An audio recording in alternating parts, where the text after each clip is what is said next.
Towson Cooking Channel.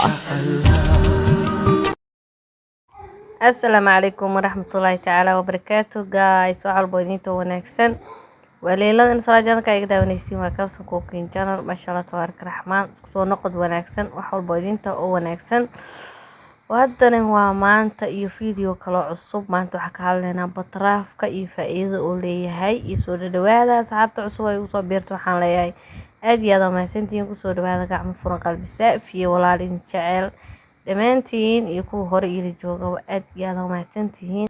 Hadan waxaa ka hadli doonaa haddii Allah awoodda leh oo noo ogolaado 11 qodob oo ku saabsan cabitaanka batraafka ama batruudka sidaa u taqaanid.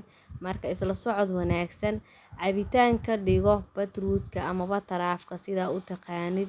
Cabitaanka batraafka wuxuu faa'iido badan u leeyahay caafimaadka jirka. Haddaba faa'iidooyinka laga helo batraafka waxaa ka mid ah 1.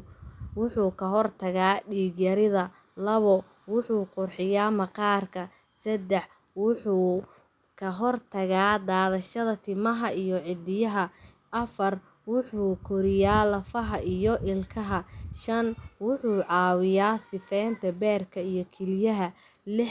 Wuxuu badiyaa difaaca jirka. 7. Wuxuu aad ugu fiican yahay hooyada uurka leh iyo hooyada naaska nuujisa.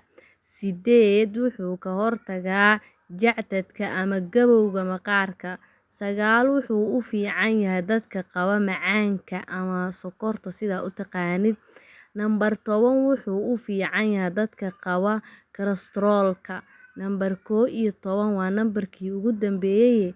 Wuxuu u fiican yahay miisaan dhimista micnihii inuu miisaankaada xakameeyo ama uu micnihii miisaankaada bartiisa ku hayo ma fahamteen. Intaas waa isla fahanaa u maleeyaa alaasna waxay ahaayeen faa'iidooyinka batraafka ama batruudka laga helo. Waxaa idin leeyahay haddii ay igu cusubtaa walaal please subscribe ii saar hadaa hore ila joogtana aad iyo aad u mahadsan tahay. Ii soo dhawaada like ii saara sii share gareeya. Thank you so much.